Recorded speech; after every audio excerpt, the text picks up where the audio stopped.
Baatilee rifeensa keenyaaf filatamaa ta'anii tokko isaatiin har'a akkasuma mootuyyuu sarpiraayizii jechuudha. Madiinaan roobee dhiifama nuuf kolchaa hordoftoota fi kabajamtoota kiyya qibaatiidhaan kanneen qabadhee isiniif dhufee jira har'a. Isa kana jechuudha obboleettiin teennaa tan ijoollee ofiitiif uffata bitte santu bite asirratti akkasuma gatii isaa qibaatileen kunniin faayidaa akkamii qaba qibaatii akkamiitu biyya keenya jira keessa ka jettani. Assalaamu alaykum warahmatullahi wabarakaatu. Ashama harka fuuna hordoftoota fi kabajamtoota murazaan oroo jirra jirtu isiniin jedha. Isin komachuuf ta'aa jira.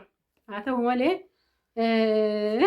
isin himaa dhumarratti tokkoffaa irratti qibaatiin kun roozmeerii yookiin ammoo baala foonii yookiin sigaa maxbashaa jedhaniin yookiin ammoo kaliilal jabal arabi.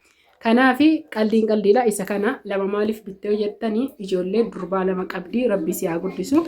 Itti aansuuni biluu maajik qibaatii kana ishigee hiikuun barbaadu qibaatii biluu maajikii rifeensa keenyaa akka hin goggogne akka hin ciccinee fi akka lakkuu hin godhanne akka laafuu kan gargaaru. Itti aansuuni daaksii jaaladha qibaatii daaksii kana jechuudha. Ameerikaadha hin beeytanii hundi keessanuyyuu qibaatileen kunniin rifeensa Afrikaa guutuu fi dirqama barbaachisaadha. Akkaataan fayyadama isaa namni hedduun hin beeku. Isinitti hima maaliif kanneen mara guurtee fiddee razaan yoo jettanii fi addaan baasee isinii hima. Isin ammoo obsaan viidiyoo kana laayik share godha. Laayik gochuu viidiyoo kiyya dhiistanii jirtanii. Koomentii barreessullee dhiiftanii jirtanii. Akkasuma mootii viidiyoo kiyya share yoo godhe YouTube kiyya lammataa laalu akkasuma immoo share irratti keessanii godhu laayikii gochuu subscribe gochuu dhiiftanii jirtanii. Galatooma akka siisterii kiyyaallee yookiin obboleettii kiyya subscribe godhaa fi isiniin jedha.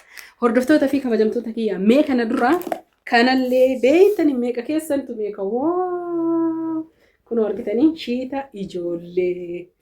Shiita nama guddaa qofa odoo hin tahin shiita ijoollee kalarii akkanaa kanneen argitanii kennitti bareeduuf. Itti aansuunillee shiita kalarii kana jechuudha.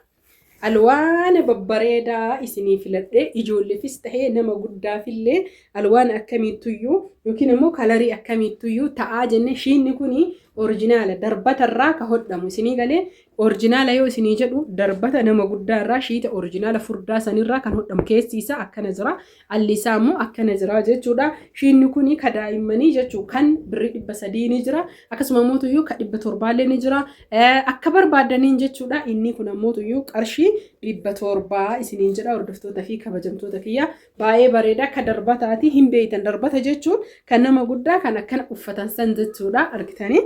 Isa kanallee mucattii ijoollee durbaa lamaanii fi yoo itti dheerate irraa mursiisanii isiniin jedha. Akkasuma ammoo ijoollee isiitii fi qibaatii rifeensaati. Qibaatii rifeensaa kana kan jalqaba jechuudha. Yeroo hunda kan dibachuu qabnu kan bishaanii kana jechuudha. Inni kuni kan qullubbii jira, kan hargiisaa jira, akkasuma ammoo kan wantoota rifeensa keenya fayyadan hedduutu jira. Isa kana waan mana kiyyatti ofii kiyyaa fayyadamuu fi mee kiyya fidi ka fayyadamaa jiru. Kiyya waan ofii kiyyaa fayyadamuuf na fayyade maatii kiyya fayyadeef isa kana bitee fi akkaataan itti fayyadamtu jalqaba irratti kana rifeensa malee biluu maajikii kana buqqee tuquun hin ta'u. Akkasuma immoo daaksillee buqqee tuquun hin ta'u. Ila kunoo kiyya islaala yoo xiqqaate 3-4 fixee jira jechuudha islaala. Maaliif kana ofii kiyyaa kama ofii kiyyaa fayyadamu nama naabitii qibaatii rifeensaa illee bitu. Isinii gara roozmeerii kun ka qarshii 3,000 jira Itoophiyaatti. Akkasuma ammoo zayitileen jechuudha biyya alaatii dhufe jedhanii gurguran hedduutu jira. Garuu isa kana qarshii 400 qarshii 500 akka naannootiin 350 illee hundi isaa jijjiiramee naannoodhaan gatiin garaagarummaa qabaa isiniin jedha. Isa kana bitee fi akkaataan fayyadama rifeensa keenya saamunaan haa ta'u saamunamaan dhiqatamaa miire saamunaa shaampoo jechuun nama hundaa miti nama mijatee fi oolumaan beena. Rifeensa keenya dhiqannee yeroo dhiqannu saamunaan keessa jechuudha. Haala kanaan masaaja goonee ofirraa dhiinee erga geessinee jenne yoo inni qoqqoorree xiqqoo jedhe daaksii haa ta'u biluu maajikii haa ta'u qibaatiin kuni jechuudha. Biluu maajikiileen kalariilee yookiin fawaakii hedduu irraa dalagama. Kan kookinaatiillee hin jira garuu ammoo inni kun waan fi fayyadamee argee fi hedduu bareedaadha. Maal gootan isiniif fakkaate rifeensa keessan rifeensa isinii galaa jira miti buqqee fi mataa fi rifeensi garagara. Rifeensa jechuun kan jechuu osoo buqqeen tuysiisin rifeensa keessan irratti xiqqeessitanii dibdanii filtanii achi booda kan namni ishimattan tasriiha jechuudha. Dhayaa adda addaa dhaachuu dandeettan ishimachuu dandeettan. Achi booda gaafa guyyaa 3-4 booda qibaatiin jidduutti isin dibattan qibaatii bishaanii tahuu qabaa jechuudha. Maaliif jennaaniin qibaatiin bishaanii forforii akka nutti hin taane akka rifeensi keenya buqqeen jechuudha qilleensa argatee saffisaadhaan jechuudha guddatu nu gargaara. Torbaanitti dibanni kunniin yoo xiqqaate kun gaafa dhiqanneessa yoo dibanne achirraa guyyaa 2 oollee fillee ishimnee kana yoo itti dibne achi booda waan dhiqnuuf jecha torbaanitti guyyaa 2 dibatuun gahaadha rifeensa keenya kunuunsuuf tajaajilu. Achi booda jechuun waan adda addaa dibachuu dandeetta. Har'allee kana dibatteef borullee kana dibatteef rifeensa forforii si fidee si cicciruu malee yookiin sirraa cicciruu malee forforiin jechuudha rifeensa kan kee homaa sin fayyadu rifeensi keenya qilleensa argatee qulqullina argatee akka jechuudha nuuf bareedu yookiin ammoo tuyyuu nuuf dheeratu nuuf laafu qibaatiin walumaa galatti kunniin kan inni fayyadu rifeensi keenya akka lakkuun godhanne rifeensi keenya akka hin caccabne laafinsa akka argatuu fi akkasuma akka diriiree nuuf guddatu nu gargaara isiniin jedha. Kanneen kan bitee fi shiita 2 isiniin jedhee mitiiree kan daa'immanii akkasuma ammoo tuyyuu shiita soddaatii isiitii isiniin jedha. Haadha ijoollee isiitii tan guddisaa jirtu shiita isin argitan kana kalarii bunniidha. Maaliif jennaan kalarii baadiyyaatti namni hedduun jechuudha mijataa tahee kalarii bunniidha. Kun darbata isaati. Kun ammoo tuyyuu shiita isaati isiniin jedha.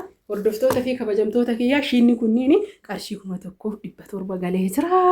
Gaaf duraa bitadhaa jennaaniin ofii diddanii miire qibaatiin seenaalaa jiide. Kanaaf itti aansuun isa qofaa miti. Obboleettiin teennaa taayitii ijoollee fiyyaa naa bittu malee jennaaniin taayitii takka bitee fi isiniin jedha. Taayitii daa'immaniiti. Waan biti jettanii numa bitan. Itti aansuun buna jechuudha.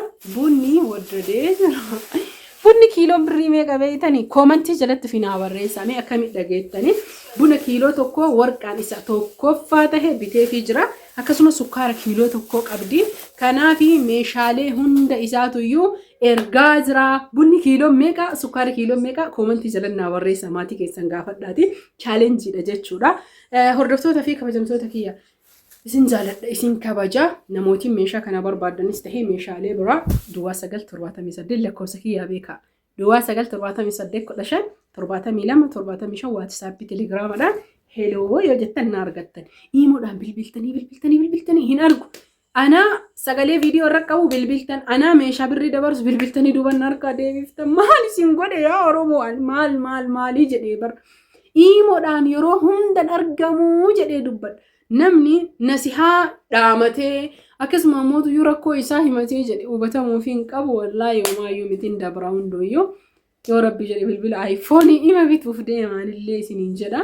Kanaaf inshallah isin jaaladha isin kabaja YouTube kiyyaa isa lammaffaa zedditeenna jechuun maqaa kiyyaan Zubeydami maqaan kiyya zeddedhee namni hedduun namoonni na jaalatan qofti jechuudha isinii galee kana jibbuu miti kana jibbuu intalattii Zubeydaa takkaa jedhan isinii galee kana jaalatu. Kanaaf zedditeenna teessan ka jedhu YouTube kiyya viidiyoo torbaan gizee takka nama itti gadhiisa subscribe naa godhaa. Liinkii isaa viidiyoo har'aa kana jala kaayaa akka jabaadhee cimee YouTubera cimtuu ta'u maaliif YouTube kiyya umurazaaniin kana waa'ee gabaa qofarra gadhiisuuf.